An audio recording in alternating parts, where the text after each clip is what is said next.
Hai guys, apa kabar? Ketemu lagi sama saya Mirza Henry dalam program Financial Literacy for Financial Freedom.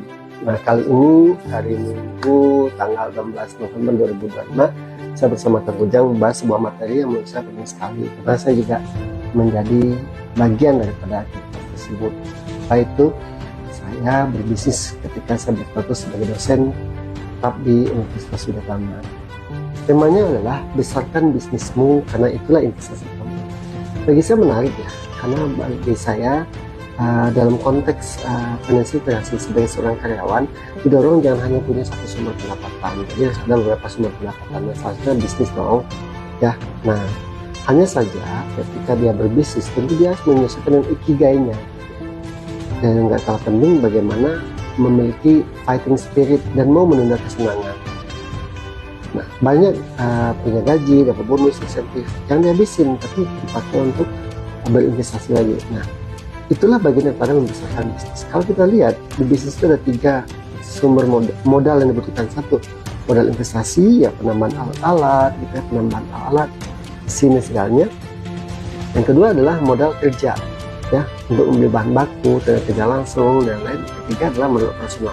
Sejatinya ini adalah dana yang dibutuhkan untuk membesarkan usaha tersebut. Nah, kita sebagai seorang karyawan perlu menyisihkan uang kita untuk menambah modal-modal tersebut. Nah, ini menjadi penting. Kenapa? Sejatinya bisnis yang kita pilih ini adalah investasi kita juga. Nah, oleh karena itu, hal yang harus dilakukan pertama adalah kita punya tujuan dulu. Kita tetap financial freedom. Kita harus punya 2 atau lebih sumber pendapatan selain gaji. Yang kedua, perjuangan. Kita berjuang kenapa? Kita kerja 2 kali sebenarnya. Kerja di perusahaan kita dan kerja di tempat kita bekerja ya. Nah, jadi bagaimana kita bisa mengoptimasi peluang itu. Nah, bisnis yang sudah kita mulai ini sejatinya kita bisa membesarkannya ya, membesarkannya dengan cara menambah investasi. Investasi di mana? Satu, investasilah di karyawan kita.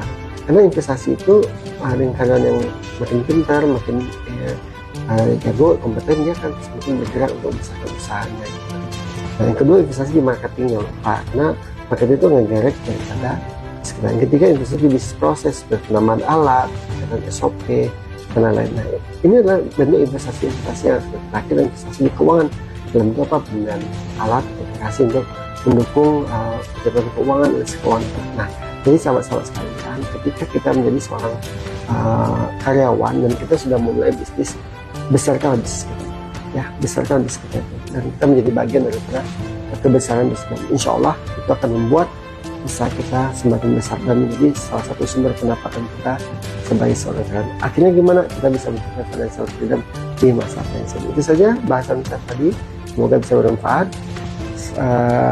Financial literacy for financial freedom. Awali dengan financial literacy, akhiri dengan financial freedom di masa pensiun. Assalamualaikum warahmatullahi wabarakatuh.